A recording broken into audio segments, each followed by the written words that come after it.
Buenos días, doctora Arina Ortiz, compañeros. Nos encontramos en la Clínica Latino con presencia del doctor Eduardo Rojas, cirujano oftalmólogo. Doctor, muchas gracias por recibirnos y por permitirnos tratar la enfermedad sobre la neuritis óptica. Quisiera que por favor nos ayude con una definición de esta patología. Bueno, como ustedes conocen, o me imagino ya han recibido algunos de los contenidos pertenecientes a la anatomía de los nervios, el segundo par craneal o nervio óptico es el que está directamente relacionado con la visión.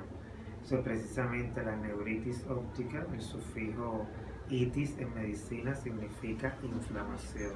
Conceptualmente es una inflamación del nervio óptico, del segundo par craneal. ¿Y cuál sería su etiología? Bueno, en la práctica de nuestra especialidad existen diferentes enfermedades que pueden provocar la neuritis óptica. En muchos casos a veces no se puede detectar, incluso con los exámenes complementarios, cuál es la causa específica de la enfermedad, pero se invocan en la literatura, de acuerdo a diferentes estudios realizados, enfermedades autoinmunes, es decir, todas las enfermedades autoinmunes de alguna forma pueden provocar neuritis óptica. Una de las enfermedades más frecuentes asociadas con esta enfermedad es la esclerosis múltiple. El 70% de los pacientes con esclerosis múltiple tienen como forma clínica de presentación una neuritis óptica. Además de ello, existen otras causas inflamatorias debido a enfermedades virales, específicamente al virus del VIH, al virus del herpes zóster u otras enfermedades virales. También existen neuritis ópticas de etiología bacteriana, neuritis ópticas de enfermedades como la sífilis, la tuberculosis, entre otras. También se han reportado casos de niños vacunados 2 semanas después de determinadas vacunas debido a una exagerada respuesta inmune del paciente se puede desarrollar una neuritis óptica. Es decir, la mayoría de las causas son inflamatorias. Ya, y doctor, en cuanto a la epidemiología, es muy frecuente en cuanto al sexo, indistintamente en pacientes de cualquier sexo, ya sea masculino o femenino. En cuanto a grupos de edades, se ve muy frecuentemente en niños, en pacientes jóvenes entre los 20 y los 35 años de edad, aunque no están exentos de tener neuritis óptica, pacientes de edad avanzada, con la especificidad de que el comportamiento clínico epidemiológico varía de acuerdo a la edad del paciente. En este sentido, en niños casi siempre la presentación es bilateral, es decir, la enfermedad ocurre de los dos ojos. En el caso de adultos, mayoritariamente la presentación es casi siempre unilateral y después se puede hacer extensiva a ambos nervios ópticos, pero siempre se presenta primero de un ojo. En cuanto a grupos de étnicos, no hay ninguna diferencia epidemiológica en cuanto a personas blancas, mestizas o de cualquier tipo de raza. En cuanto a grupo de edad ya les expliqué, en sexos no hay diferencia, específicamente eso. ¿Y en cuanto a la fisiopatología? Bueno, al ser el nervio óptico el que cursa toda la información recibida en el globo ocular llega al cerebro, específicamente a la corteza occipital, a través del nervio óptico segundo par craneal.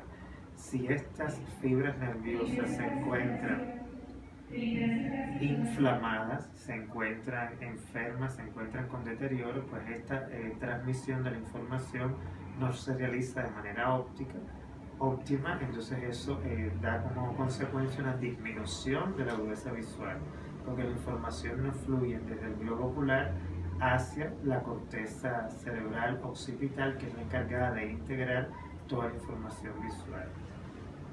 ¿y cómo se podría diagnosticar esta enfermedad? Bueno, el diagnóstico de esta enfermedad es eminentemente clínico, es decir, el paciente, el motivo de consulta fundamental por el que viene a la consulta de oftalmología es la disminución de la agudeza visual, es decir, en un paciente que al realizarle las pruebas de agudeza visual en cartilla de Snellen y ver diferentes, ponerle a ver las letras, pues hay una disminución de la visión comparada con la que tenía hace unas semanas atrás. Esta disminución de la visión viene acompañada de otros síntomas, como por ejemplo dolor a los movimientos oculares. Si el paciente al mover el ojo, el origen del nervio óptico se encuentra rodeado de los músculos extrínsecos del ojo. Entonces realizar movimientos del ojo produce una estimulación del nervio óptico que se encuentra en la parte posterior y entonces produce dolor. El paciente refiere dolor a los movimientos oculares. Otro de los síntomas son las discromatopsias. ¿Qué es una discromatopsia? Una alteración a la visión de color, específicamente de la línea rojo-verde. El paciente confunde el color rojo con el verde y no puede distinguir entre el rojo y el verde. Además existe disminución de la visión nocturna, que eso se denomina nictalopia. Si eso es en cuanto al cuadro clínico para el diagnóstico. Después de eso realizamos, no sé si me pueden acompañar acá, un fondo de ojo, específicamente con el oftalmoscopio. Con este equipo y bajo dilatación se entra al fondo de ojo del paciente para ver la retina, para ver la parte más interna y así poder ver la cabeza del nervio óptico, que es la única porción visible. Al ver la cabeza del nervio óptico se puede observar que se encuentra deslustrada, que está con cierta palidez, que los bordes del nervio óptico no se encuentran definidos. Y entonces esto nos da el diagnóstico clínico de neuritis óptica. Se pueden realizar otros exámenes como potenciales evocados visuales y ya exámenes que van dirigidos a buscar la causa de la enfermedad. Si estamos hablando de que es posible que la causa sea una enfermedad autoinmune, porque hay que realizarle al paciente pruebas de inmunología, test sanguíneos específicos que tienen que ver con la inmunidad, eritrosedimentación, también pruebas imagenológicas como resonancia magnética nuclear, tomografía axial computarizada, buscando la posible causa de la enfermedad. También se pueden realizar IgM, IgG, es decir, pruebas de respuesta inmunológica, buscando determinadas infecciones, ya sea por bacteria, por virus, dependiendo del interrogatorio del paciente y lo que nos refiera, ya se van haciendo otras pruebas diagnósticas. También existen otros exámenes para el diagnóstico específicos de la respuesta eléctrica del nervio óptico, como los potenciales evocados visuales. Son electrodos que se colocan en el ojo para ver la respuesta específica del nervio óptico y cómo queda después de la enfermedad. Doctor, ¿en cuanto a un tratamiento y recomendaciones para usted? Bueno, el tratamiento de la enfermedad se basa fundamentalmente en el uso de esteroides. Como estamos hablando de una enfermedad inflamatoria, el pilar fundamental del tratamiento son los antiinflamatorios esteroideos, que ya en algún momento de la carrera profundizarán en ellos. Nos referimos sobre todo a la prednisona o prednisolona, ¿de acuerdo? Si es una dosis pediátrica, si es un niño, de acuerdo al peso del paciente se calcula la dosis por vía oral, y si es un adulto se pueden dar hasta 3 tabletas de 20 miligramos, es decir, 60 miligramos al día por un periodo de 3 días y después reducir. Pero hay casos incluso que se usan pulsos de metilprednisolona por vía endovenosa, es decir, los casos más severos no es suficiente con el tratamiento por vía oral. O sea, hay que utilizar el esteroide por vía endovenosa, incluso el paciente debe ser hospitalizado. La segunda línea del tratamiento son las vitaminas. Es decir, ustedes conocen que para el proceso de mielinización y de reparación de un nervio son necesarias vitaminas, sobre todo vitaminas del complejo B. No obstante, se cubre el paciente con vitamina A, vitamina C y vitamina B1, B6 y B12.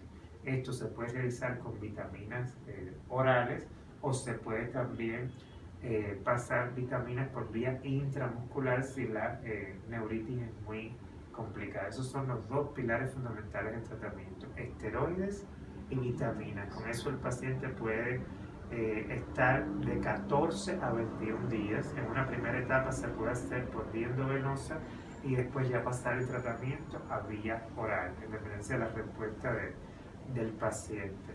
Esta enfermedad, como mencionabas en tu pregunta, se caracteriza por recaídas, es decir, puede ser que un paciente cure de la neuritis. ¿Cómo sabemos que está curando?